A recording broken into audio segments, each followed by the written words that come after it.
আমাকে নিশ্চয়ই আর নতুন করে কিছু বলতে হবে না, কারণ তোমরা থাম্বনেল দেখেই বুঝে গেছো আমরা আজকে কোথায় যেতে চলেছি। নমস্কার বন্ধুরা, চলে এলাম আবারও একটা নতুন ভিডিও নিয়ে। আজকে আমরা গেছিলাম দক্ষিণেশ্বরে মা ভবতারিণী মন্দিরে। হঠাৎ করেই প্ল্যানটা ঠিক হয় আর সঙ্গে সঙ্গেই বেরিয়ে পড়ি।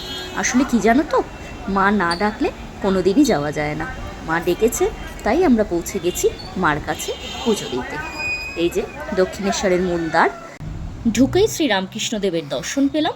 চিত্রটি সত্যি অপূর্ব সুন্দর। পাশেই চলে যাচ্ছে ফুড প্লাজা, কিন্তু খাবারের দিকে না তাকিয়ে চললাম সোজা মাকে ভক্তি ভরে পুজো দেবার উদ্দেশ্যে। ওই যে দূর থেকে কিন্তু মায়ের মন্দিরের দর্শন আমরা পেয়েই গেলাম। বন্ধুরা, যেহেতু আজ শনিবার, তাই ভিড়ের মাত্রাটা কিন্তু অন্য দিনের তুলনায় অনেকটা বেশি। এখন নিয়ম অনেক পাল্টে গেছে। এখানে মোবাইল আর জুতো রাখার জন্য এত ভিড়। প্রতিটি মোবাইল এবং জুতো পিছু 3 টাকা করে বরাদ্দ করা হয়েছে।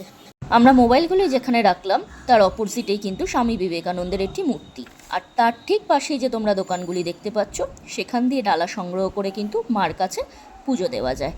তাই আমরাও সেখান থেকে ডালা সংগ্রহ করলাম এবং মার কাছে পুজো দেওয়ার উদ্দেশ্যে কিন্তু রওনা হলাম। মোবাইল আর জুতোগুলি আমরা যেখানে রাখলাম তার ঠিক পাশের গলি দিয়েই কিন্তু আমরা মায়ের মূল মন্দিরে আস্তে আস্তে প্রবেশ করছি। দেখো, অনেক ভক্তরা, তার সাথে আমরাও কিন্তু আস্তে আস্তে মার কাছে যাচ্ছি। ব্যাস এই অবধি কিন্তু আমরা মোবাইল নিয়ে ঢুকতে পারবো। এরপরে কিন্তু লেখাই আছে, দেখো, মোবাইল স্ট্রিক্টলি নট অ্যালাউড। তাহলে আমরা পুজো দিয়ে এসে আবার ব্লগটা কিন্তু কন্টিনিউ করছি। পুজো দেওয়ার লাইনে দাঁড়িয়ে এই সৌন্দর্যটি উপভোগ করছিলাম। তখন তো হাতে মোবাইল ছিল না, তাই পুজো দিয়ে বেরিয়েই মোবাইলের দৃশ্যটি ক্যামেরাবন্দি করলাম। কেমন লাগছে দৃশ্যটি অবশ্যই নিচে কমেন্ট করে জানিও কিন্তু বন্ধুরা। এই দেখো বন্ধুরা, পরবর্তী দর্শনার্থীরা কিন্তু এই যে সোজা লাইন বরাবর মায়ের মন্দিরে প্রবেশ করছে। ওই লাইনটা দিয়ে এসেই কিন্তু এই যে ব্যারিকেড করা লাইন আছে, এটা দিয়ে গিয়ে মায়ের মূল মন্দিরে প্রবেশ করা যায়। এই যে এটা হচ্ছে এন্ট্রেন্স, আর এই দিকেরটা হচ্ছে এক্সিট। এখানে পুজো দিয়ে এই যে ডালা হাতে নিয়ে মানুষ কিন্তু বাইরের পথে বেরিয়ে আসছে। 31শে মে 1855 সালে লোকমাতা রানী রাসমণি এই দক্ষিণেশ্বর মন্দিরের কিন্তু প্রতিষ্ঠা করেন। 168 বছর পুরনো এই মন্দির। লোকমাতা রানী রাসমণি এই মন্দির নির্মাণ করেন, তাই তার মূর্তি কিন্তু এখানে জ্বলজ্বল করছে। রানী রাসমণির এই বেদিটির পাশেই কিন্তু শ্রী শ্রী ঠাকুর রামকৃষ্ণদেবের বাসস্থান ছিল, অর্থাৎ রামকৃষ্ণদেব এখানেই থাকতেন। তার ব্যবহৃত প্রচুর জিনিস এখানে গেলেই তোমরা দেখতে পাবে। ভেতর দিয়ে ভিডিও যেহেতু অ্যালাউ নয়, তাই আমরা বাইরে দিয়ে যেইটুকু সম্ভব তোমাদের সাথে শেয়ার করছি। অনেকেই এখানে বসে ধ্যান করছেন, অনেকেই দর্শন করতে আসছেন। সেগুলি দেখে আমরা এগিয়ে চললাম গঙ্গার দর্শন করতে। এই যে দেখো, গঙ্গার পাশেও কিন্তু নামি নামি মনীষীদের মূর্তি স্থাপন করা হয়েছে। আর এদিকে হচ্ছে 12টা শিবের মন্দির, এটা সবাই জানো, নতুন করে আর বলার কিছু নেই। আর তার উল্টো দিকেই আপন মনে বয়ে চলেছে গঙ্গা নদী।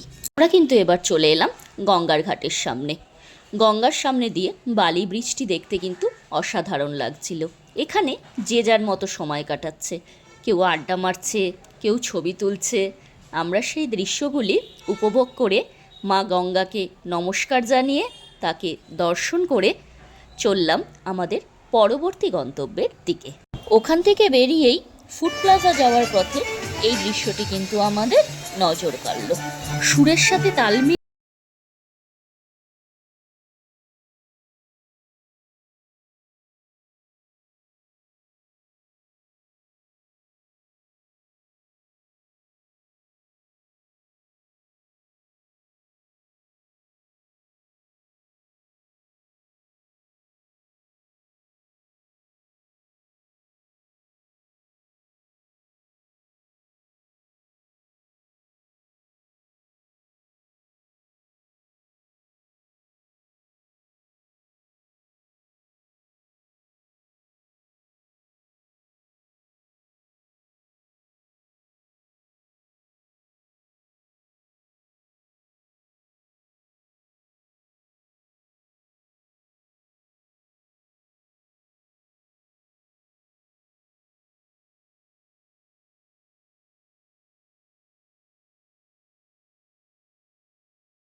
দৃশ্যগুলো উপভোগ করতে করতে কখন যে দিন থেকে রাত হয়ে গেল আমরা বুঝতেই পারলাম না। মায়ের মন্দির ছেড়ে যেতেই ইচ্ছে করছে না, কিন্তু কি করব, বাড়ি তো আমাদের ফিরতেই হবে। তাই ধীরে ধীরে বাড়ির পথে রওনা দিলাম। আমরা কিছু ছবি তুলেছি, সেগুলি তোমাদের সাথে শেয়ার করে নিলাম। তাহলে আমাদের ভিডিওটি তোমাদের কেমন লাগলো অবশ্যই কিন্তু কমেন্ট করে জানিও। ভালো লাগলে লাইক বাটনে একটা ক্লিক করে দিও। আর যারা এখনও সাবস্ক্রাইব করোনি, প্লিজ প্লিজ আমাদের চ্যানেলটিকে সাবস্ক্রাইব করো। আর পাশে যে ঘন্টিটা আছে সেখানে অল বাটনে প্রেস করে দাও, তাহলে আমরা ভিডিও দিলে তোমাদের নোটিফিকেশানে কিন্তু চলে আসবে। আজ আসি, ভালো থেকো, সুস্থ থেকো, আর কমেন্ট করতে ভুলো না কিন্তু আমাদের ভিডিওগুলি তোমাদের কেমন লাগছে। খুব শীঘ্রই ফিরছি নতুন একটা ভিডিও নিয়ে। ততক্ষণের জন্য ভালো থেকো, টাটা।